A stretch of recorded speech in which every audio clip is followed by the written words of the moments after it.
kalau ngomong masa jenuh ini kan kita berkaitan sama yang spiritual juga kan. Karena at the end of the day juga ini nge-efek gimana cara kita devosi, relationship kita sama Tuhan kan. Ngerasa nggak sih media itu sekarang suka framing satu berita? Waktu itu gue sama temen gue, sama salah satu sahabat gue, terus setelah selesai persekutuan gitu, terus ada satu pemudi tuh yang memang cantik gitu. Teman gue tuh respon, Dam, gila ya, agung banget.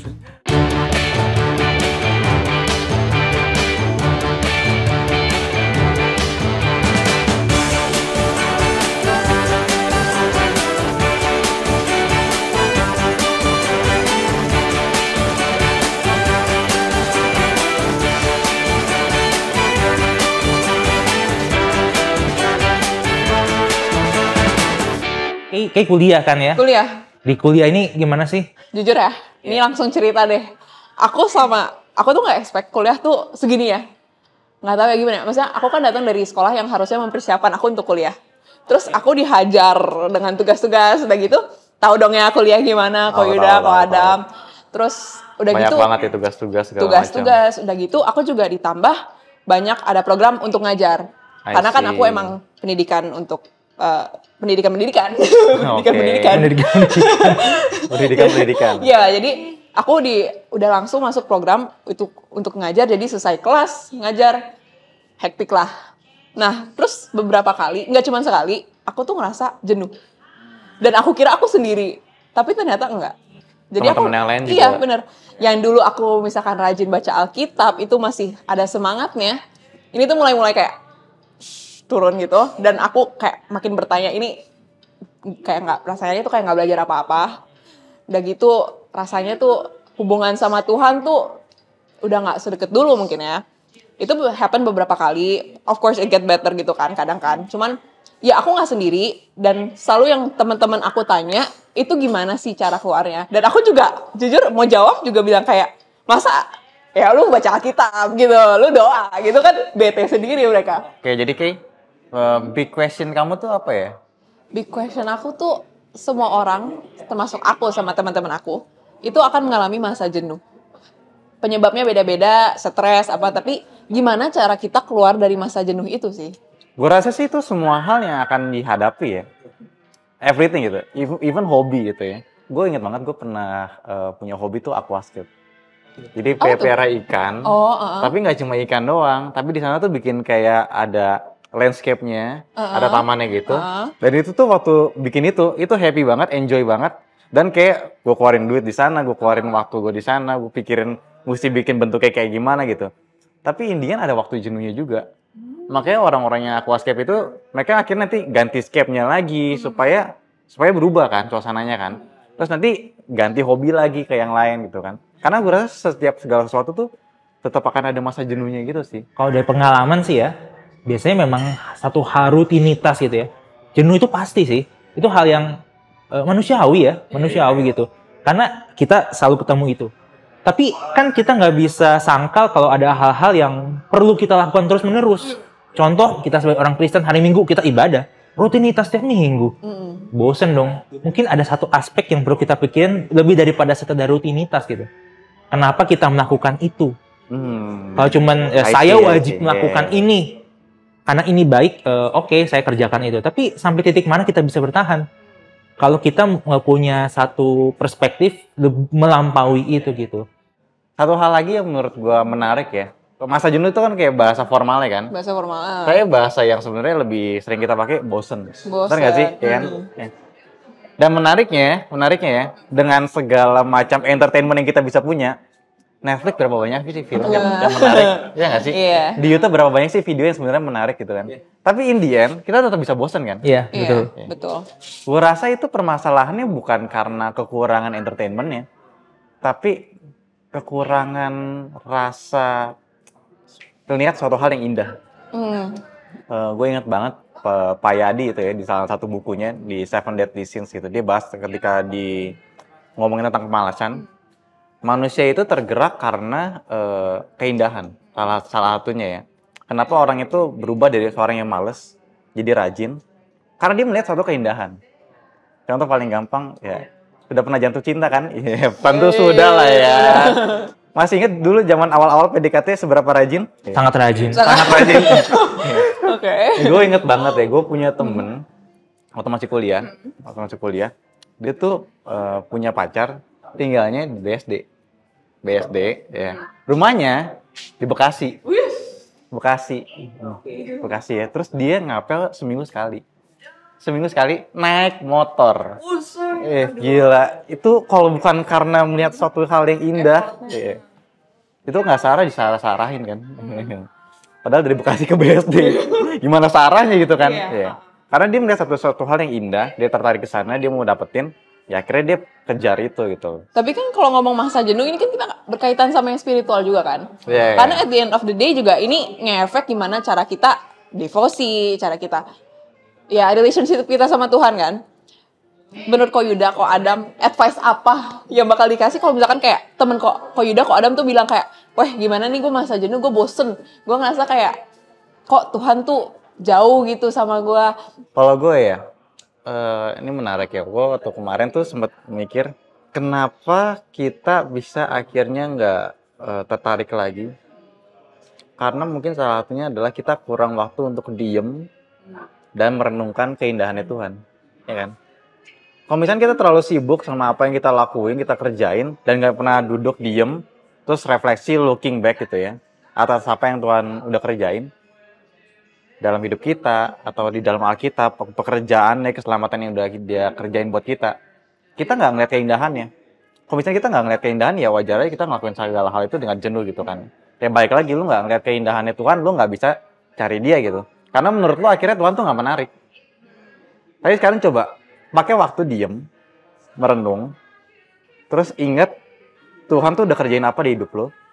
Tuhan udah kerjain apa di dalam Alkitab, dalam sejarah, apa yang udah dilakuin dalam karya keselamatannya, di dalam kehidupan kita masing-masing gitu ya. Lo akan menemukan keindahan-keindahan yang Tuhan berikan gitu. Dan dari keindahan-keindahan itu, oh iya ya Tuhan tuh udah indah banget dalam hidup gua, terus sekarang kenapa gua nggak mau deket ya? Kenapa sekarang gua nggak mau dengerin apa yang dia katakan di dalam Alkitab ya? Dan itu bakal nyegerin sih. Aku setuju sih, setuju. Karena aku juga sendiri ngerasa gitu, kalau aku misalkan masa jenuh atau apa, yang pertama yang pasti yang udah ditanemin di otak aku nih, udah dari gereja atau apa, prioritasin Tuhan dulu kan. Maksudnya pertanyaan pertama itu, kamu merasa jenuh gini-gini udah prioritasin Tuhan belum? Kalau belum ya udah nggak usah komplain, gitu kan. Tapi ya kadang ini juga tuh struggle sendiri. Tapi menurut aku itu dimana komitmen kita itu yang dites. Tapi aku jadi pengen bertanya, kok Adam kan STT kan ya? Pernah nggak sih antara Ko Adam atau nggak teman-teman Ko Adam tuh rasa jenuh? Maksudnya karena baca Alkitab, maksudnya bukan karena baca Alkitab, tapi kan mempelajari Alkitab kan. Jadi ada juga dong stres ya, maksudnya kan menganalisa apa gitu-gitu kan. Pernah nggak sih ngerasa jenuh gitu? Pernah sih. Tetap ada kayak masa down-nya ya. Mungkin ada orang-orang yang bisa lebih stabil, ya mungkin tetap ada ups and down ya, karena naik turun. Gue sih lebih percaya dalam kehidupan rohani itu akan ada masanya naik turun gitu. Nggak selamanya kita bisa terus konstan naik terus gitu. Dalam hidup kita tuh ada pergumulan. Tapi ternyata pergumulan itu adalah satu hal yang indah gitu. Iya. Yang justru ketika kita lihat dari pergumulan itu, justru kita bisa belajar gitu kan. Nah salah satunya ups and down di dalam kerohanian misalkan. Apakah anak STT selalu kerohaniannya stabil? Enggak juga sih, kayaknya enggak juga ya. Tetap manusia berdosa yang sama-sama butuh Tuhan, butuh anugerah Tuhan gitu ya. Dan bedanya ya kita lebih banyak terpapar aja, lebih banyak terpapar. Nah dalam hal itu ya tetap sekali lagi baik lagi ya. Kalau misalnya tadi gue bilang soal merenung, nambahin satu lagi. Rasa kagum, rasa melihat Tuhan itu indah, itu menurut gue juga adalah satu anugerah daripada Tuhan. Gimana kita dapat ya kalau misalnya itu anugerah daripada Tuhan? Doa, minta.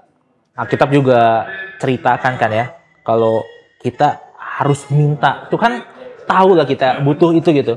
Tapi bukan berarti kita nggak minta, kita minta. Dan Tuhan sudah janjikan sih kalau kita emang hati kita tulus, kita mau merindukan Tuhan, Tuhan pasti berikan kok. Betul. Gitu. Ya keinginan itu kan keinginan yang baik dan ya Tuhan akan menganugerahkan gitu. Bahkan kita menginginkan itu kan anugerah Tuhan juga ya. Kalau dipikir-pikir kita bisa pengen itu anugerah bener Tuhan. Sih, itu bener banget. Jadi ngejawab gak? Ngejawab. Jadi yang pasti nih, kalau misalkan jawab ke temen aku ini, jangan sekedar baca Alkitab sama doa aja kan ya. Berarti emang harus minta. Dan yang pertama emang prioritasin Tuhan kan ya. Iya. Oke. Itu dari Kay. Kalau dari pribadi gue tentang hoax. Hoax. Oke. Apapun itu, bagaimana menyebutkannya ya. Tapi intinya berita-berita miring, berita-berita bohong itu yang tersebar ya. Ngerasa nggak sih media itu sekarang suka framing satu berita, clickbait misalnya, judulnya apa gitu. Pas kita baca, apa sih kok isinya beda gitu kan, itu satu. Tapi masalahnya adalah nggak semua orang punya literasi yang tinggi. Orang ketika baca itu langsung dicerna, oh berarti begini gitu. Males baca biasanya. Ya, pemerintah A gitu. Tapi dia nggak cari informasi dari sumber-sumber lain, atau bahkan dia nggak baca sendiri beritanya apa. Pernah ada satu, termasuk main Twitter nggak? Main dong, main. Itu sumber berita terupdate. Gitu. Nah di Twitter itu ada satu orang bikin tulisan, kalimat pertama, kalimat kedua, kalimat ketiga. Jadi ada satu video, video itu tentang maling ditangkep. Cuma memang agak menyeramkan videonya, dipukulin gitu kan. Nah di video ini tuh ada orang komen pertamanya itu, wah ini nggak bagus nih, gini. Kalimat keduanya harusnya jangan seperti itu. Nah kalimat ketiganya dia setuju dengan video, sarkas. Kalimat pertama dan kalimat kedua sarkas. Tapi ada komen-komen yang, coba lu jadi korbannya pasti gini gitu. Jadi dia nggak baca sampai habis. Dia udah kemakan loh. Dan ini kan yang biasanya di media itu dibuat judulnya bikin orang nggak baca. Nah ini kan menimbulkan berita-berita miring, berita-berita bohong yang akhirnya kita misinformasi lah. Iya itu di grup WA dikirimin mama, pernah nggak? Grup keluarga biasanya, grup keluarga ya. Nggak salah waktu itu apa gitu tentang penemuan sejarah Alkitab ternyata tutup botol. Oke.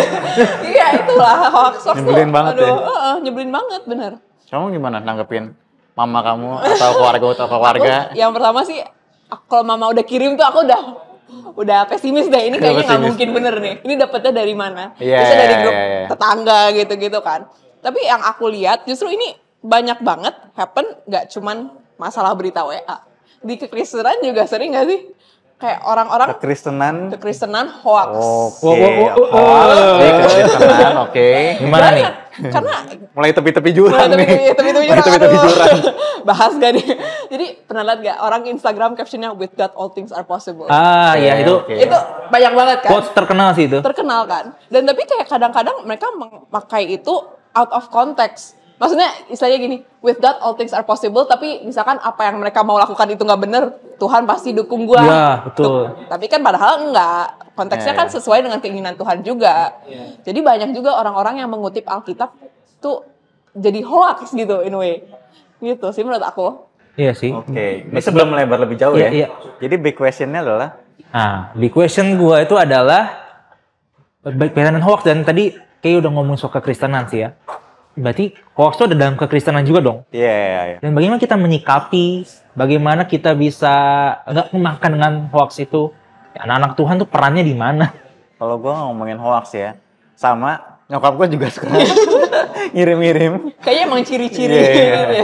Ya kadang-kadang susah ya kalau misalkan bilang ke nyokap, coba cek dulu ke link ini, cari di sana berita ini benar apa enggak. Kan ya mereka mungkin nggak seadaptif itu ya. Jadi ya tugas kita buat ngejelasin gitu. Kita yang ngecekin gitu kan. Cuma ya kadang-kadang udah bete duluan. Aduh berita kayak gini ngapain sih disebar? Aduh berita kayak gini kan udah jelas ya biasanya kan salah gitu kan ya. Tapi ya memang ada orang-orang yang nggak secepat tanggap itu loh untuk nanggepin beritanya. Nah kalau menurut gue ya, ini ada beberapa perspektif nih yang bisa dibahas gitu kan. Yang pertama kita bisa lihat perspektif gimana nanggepin teman atau anggota keluarga yang udah kayak kemakan atau sudah mau kemakan nih sama hoax. Terus kita tuh bisa berespon dengan cara kita takes time untuk nanggepin mereka, tahan emosi, redam dulu. Susah tuh. Iya. Cobaan sendiri. Penyangkalan diri langsung tuh di situ ya. Jadi tahan dulu ya, kita spend time buat ke mereka ya, walaupun kadang-kadang mungkin kita lagi ada kesibukan gitu ya. Tapi itu salah satu bentuk cinta kasih yang bisa kita kasih ke mereka gitu. Kayak small things tapi kita tuh peduli gitu sama mereka. Tapi kalau misalkan anggota keluarga yang mereka tuh mungkin nggak punya banyak temen ngobrol gitu ya. Jangan-jangan bahkan itu sarana yang dipakai untuk ngobrol jadinya. Betul juga. Nggak pernah mikir gitu sih. Basa-basinya gitu kan ya. Betul. Ya, cuma ya ini kadang-kadang untuk beberapa orang mungkin bukan suatu hal yang gampang gitu ya, karena nggak biasa juga mungkin ya. Tapi ini satu hal yang bisa kita latih itu. Nah, balik lagi sekarang ke perspektif yang kedua. Gimana kalau misalnya kita yang berhadapan sama hal itu kan? Ini berita udah pasti hoax, ini mungkin hoax, ini ternyata nggak hoax, atau ini adalah yang benar gitu. Nah, kalau biasanya berita-berita hoax itu ada ciri-cirinya sih. Ya, walaupun gua nggak bisa sebutin ciri-cirinya semuanya di sini ya. Tapi biasanya yang hoax itu akan menggiring opini, lalu mencoba memberikan data-data atau informasi yang spektakuler gitu, yang skandal gitu kan. Karena kan supaya mau menggiring opini itu kan. Nah, caranya adalah ya kita setelah kita udah misalkan kita bete atau kita udah terlanjur dukung banget, kita coba cek sih, klarifikasi sih. Sebenarnya itu berita tuh bener apa enggak sih? Datanya tuh kayak gini apa enggak sih? Nah, berarti menurut Ko Adam kan kita harus cek kan. Kalau misalkan kita, tadi kan aku ngomong tentang kita ngambil satu quote atau satu dari Alkitab. Jadi maksud Ko Adam tuh, kalau misalkan kita mempertanyakan Alkitab tuh nggak apa-apa? Mempertanyakan Alkitab dalam arti kita pengen tahu sebetulnya yang dia kutip itu konteksnya apa sih? Dia sering ngomongin apa sih? Iya. Berarti kita harus punya waktu pribadi untuk kita belajar Alkitab. Nah, dari mana? Kan yang sampein yang udah belajar Alkitab, kita harus belajar lagi. Mau nggak mau ya. Tapi kadang-kadang ya banyak persepsi yang dimiliki orang Kristen adalah yang belajar Alkitab ya udah yang sekolah teologi aja. Cuma ternyata nggak kayak gitu loh. Kayak kita misalkan suka nih sama kopi gitu ya. Jadi endorse. Kita misalkan suka sama kopi gitu ya. Kita bisa research gimana cara bikin kopi itu yang enak. Dari biji kopinya kita bisa tahu biji kopi apa yang rasanya, taste-nya keluarnya kayak apa gitu kan ya. Cara seduhnya, cara brew-nya, kita tuh bisa cari tahu gitu. Tapi itu untuk satu hal yang kita suka, hobi kita gitu. Tapi untuk iman kita, kenapa kita nggak coba gali juga ya? Sebenarnya ayat ini tuh ngomongin apa sih? Sebenarnya Tuhan kita tuh karakternya seperti apa sih? Gimana sih dia selama ini sudah bekerja di dalam sejarah gitu. Nah itu kan kita kadang-kadang sebagai orang Kristen tuh nggak ngelakuin itu loh. Sehingga ya balik lagi nggak kemakan hoax gitu kan. Sama kayak misalkan orang bilang, kopi yang itu enak loh, udah cobain belum? Tapi ternyata dia mau ngeprank. Tapi karena kita nggak punya pengetahuan, informasi yang jelas akan tempat itu, kopi tersebut, ya akhirnya kita bisa kemakan kan, pranknya kan, hoaxnya kan. Tapi kalau misalnya kita udah tahu, alah lu mau ngeprank gua kan, lu mau bohong kan. Berarti ya sebagai orang Kristen, belajar Alkitab itu bukan pilihan, tapi kewajiban. Nah, aku sendiri berhubungan aku juga belajar gimana caranya baca Alkitab, itu ternyata Alkitab tuh jauh lebih dalam daripada sekedar satu kalimat itu. Karena ya Alkitab kan emang ditulis lama lah ya. Karena walaupun itu masih penting dalam hidup kita sekarang, itu pas ditulis itu juga ada konteks zaman dulu. Yang suka orang ambil, implementasikan ke sini itu salah. Ke hidup sekarang itu salah. Yang menurut aku sih itu yang bahaya. Orang yang nggak tahu kalau Alkitab tuh punya konteks yang bisa berbeda daripada kita sekarang. Nah, lu pernah lihat ini nggak sih? Misalnya buka IG, orang cantumin satu quote statement, Children of God. Wih, keren nih, keren. Tapi pas lihat postnya, lu akan kaget kok kayaknya kurang tepat ya. Karena mungkin flexing. Lagi ibadah terus kita videoin. Itu kayak orang lagi ngasih sedekah terus di videoin ya? Itu tuh ya, maksudnya ada hal kayak gitu, tapi ada juga yang dia pamer-pamer harta gitu kan. Ya, mungkin kalian kurang cocok ya ketika kita cantumin status kita sebagai anak Tuhan, tapi apa yang kita tampilkan kepada dunia kurang sesuai atau nggak sesuai gitu dengan apa yang kita statementkan tentang diri kita. Nah, iya, itu pertanyaannya juga, gimana kita yang lihat Instagram atau page-page kayak gitu, apakah kita harus judge ataukah gimana sih, harusnya kita menanggapi itu gimana? Satu, balik lagi ke tadi tuh, kayak yang kita sempat ngomongin juga kan, kita tahan diri untuk bereaksi gitu. Ya kesel ya. Yang namanya kesel kan, kita udah kebangun asumsi kita, judgement kita. Kalau misalnya ada orang dengan kayak gini, konteksnya kayak begini, dengan bio seperti itu tapi postnya kayak gini, biasa respon kita adalah, kok nggak sinkron ya, gitu ya, kok nggak sinkron ya. Mungkin pendekatan selanjutnya adalah, nextnya kita mau lakuin apa ya? Apakah kita cuma berhenti di cuma ngomongin doang di belakang, tapi abis itu kita nggak coba cari tahu ini orang sebenarnya kenapa sih, dalam hidupnya kenapa sih? Berarti kita butuh mengenal orang itu juga dong. Iya. Karena aku ngerasa juga kalau kita bawa dari perspektif mereka, misalkan aja nih, ada orang-orang yang punya beda culture, misalkan perempuan di Amerika atau apa, kalau di pantai pakai baju itu santai-santai aja kan. Mereka nggak dijudge dan mereka nggak dibilang kayak, oh lu bukan Kristen. Enggak, tapi kalau misalkan dibawa ke Indonesia, Nah, jauh lebih parah lagi dong. Jadi ada juga atau orang-orang yang baru masuk ke dalam kekristenan. Dan misalkan kalau misalkan kita langsung judge mereka kan langsung takut, langsung mundur kan. Jadi menurut aku juga ada bahayanya kalau kita orang-orang yang mungkin udah lebih mengenal Tuhan, lebih mengerti cara-caranya itu langsung ngejudge mereka yang sebenarnya kita nggak ngerti juga mereka di mana gitu kan. Kalau kita nggak kenal, kayaknya jadi kita polisi gitu, lu salah gitu kan. Ya mungkin kalau kita kenal kita rangkul gitu ya. Mungkin jadi teringat sih dengan Tuhan Yesus ketika dia rangkul orang-orang berdosa, pemungut cukai, pelacur. Dia datang bukan dengan satu penghakiman yang kasar.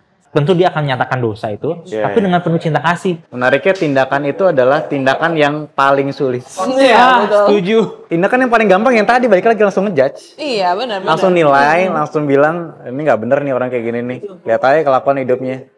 Tapi ya untuk akhirnya kenal dulu orangnya siapa, untuk kita pikirin gimana approach-nya. Bahkan menariknya ya salah satu hamba Tuhan yang gue kenal juga dia bahkan bilang, lu jangan konfront orang atau nasehatin orang sebelum doain dia. Itu waktu gue bilang gitu ya, wah ini itu bener banget sih. Tapi itu nggak gampang juga dilakuin gitu kan. Hal tergampang untuk kita lakuin adalah ketika kita udah kesel sama orang gitu ya. Kita langsung konfront gitu. Bahkan kita bisa konfront dengan kebenaran, tapi tanpa kasih gitu kan. Berarti kalau mau di-conclude buat jawaban bagi diri gue adalah dalam waktu itu, ya kita harus cari tahu lah ya yang benar gimana. Makanya kita perlu baca Alkitab, perlu belajar Alkitab, dan jangan cuma berhenti di kita, tapi ya kita kalau bisa sebisa mungkin ya edukasi kita. Bahkan mungkin sama-sama kumpul-kumpul kayak gini kali ya. Kita bahas gitu, oh ini belajar Alkitab ini PA bareng-bareng gitu ya. Biar kita sama-sama bertumbuh dalam iman gitu. Gak cuma terima, denger, tapi perlu punya sikap kritis. Karena Alkitab juga ngajarin itu, menguji segala sesuatu. Menurut gue dari pembicaraan tadi ya, gue nangkap satu hal tuh kayak konteks tuh penting banget sih. Gue inget ya, waktu itu gue sama temen gue, sama salah satu sahabat gue di satu gereja. Terus setelah selesai persekutuan gitu, terus ada satu pemudi tuh yang memang cantik gitu. Cantik, terus teman gue tuh respon, Dam, gila ya, agung banget. Terus gue bilang, agung, buset dah. Sampai segitunya gitu kan pujiannya. Terus selang berapa lama, terus gue lagi chat sama teman gue, sama sahabat gue, terus HP-nya gue tinggal. Terus sebelum HP itu gue tinggal, gue sempet bilang, woi bro, ada Agung nih di sini. Gitu kan? Terus teman gue yang nggak tahu cerita itu yang sebaliknya ngeliat si Adam ngapain kasih tahu ngomong ada Agung. Emang dia tertarik sama orang namanya Agung gitu kan? Iya benar-benar. Jadi dia homo. Saya cowok suka tertarik sama Agung gitu. Oke. Jadi sebegitu penting konteksnya gitu loh. Benar. Karena nggak tahu konteksnya. Jauh banget kan. Dari cewek cantik yang Agung gitu ya. Jadi konotasinya gitu kan. Jadi si Agung. Jadi Agung. Ini beda banget kan. Karena beda konteks. Memahami satu story tuh beda gitu. Betul. Maknanya beda banget. Makanya kalau kita pas baca Alkitab gitu ya, kita juga perlu tahu ketika ayat itu disampaikan, itu konteksnya itu apa sih? Paling gampang ya satu perikop itu, biasanya kan di LAI ada pembagiannya ya. Iya. Dari misalkan satu pasal gitu, ada pembagiannya gitu. Pasal ini, bahkan dalam satu pasal itu ada pembagian jedanya gitu ya. Nah dalam satu perikop itu sebetulnya full story-nya itu ngomongin apa sih gitu ya. Setelah itu bisa lihat bagian sebelumnya tuh, pasal sebelumnya tuh ngomongin apa sih, pasal setelah itu ngomongin apa sih. Bahkan salah satu pendeta yang waktu itu pernah ngasih tau gue, yang ngajarin gue gitu ya, itu bisa pelan-pelan tuh dari situ kita semakin ngertinya. Terus dalam satu kitab itu atau surat itu tuh ngomongin apa. Nanti di dalam seluruh keseluruhan Alkitab kaitannya dengan ayat itu tuh apa. Iya. Itu satu hal yang sebenarnya simple, tapi lu lakuin itu terus berulang-ulang, pahamin konteksnya. Kalau nggak ngerti juga coba cari tahu sama hamba Tuhan, orang yang lebih ngerti, yang udah pernah belajar. Ya itu orang Kristen yang belajar. Orang Kristen yang nggak makan hoax. Belajar, kita tahu konteksnya. Wah itu kayaknya kita akan menemukan hal yang indah gitu. Betul. Benar-benar indah gitu. Yang membuat, tadi ngomongin balik lagi ke yang topiknya kayak yang tadi jenuh, terus kita nemuin hal yang indah. Wah kita mungkin jadi semangat lagi baca Alkitab. Bahkan ya dari perbicaraan ini ya, gue nemu satu hal lagi loh. Kayak mungkin satu hal yang indah itu takes time ya. Iya. Kayak misalkan tadi kita ngomongin soal gimana sih bisa nggak jenuh. Ya kita perlu lihat keindahan. Gimana cara lihat keindahan? Ya takes time. Next time. Takes time ya. Terus misalkan tadi untuk nanggepin suatu hoax, untuk kita nggak langsung judgement juga ke orang atau terhadap suatu berita kita langsung ngejudge, kita cari tahu klarifikasinya. Takes time. Next time lagi. Ketika kita mau cari tahu hoax di dalam Alkitab dan dapetin keindahannya, takes time. Takes time. Ya. Masalahnya kita mau nggak takes time. Ya. Untuk satu hal yang indah itu butuh takes time. Betul. Lu mau lihat keindahan di gunung ketika dapat sunrise di atas gunung, gue bisa ngebayangin tapi walaupun gue belum pernah ngalamin. Coba Aku ngebayangin sering. doang. Oh sering? Sering. Oh, I see. Dia takes time untuk itu. Takes berarti. time. Takes time. Susah-susahan juga loh. Betul banget.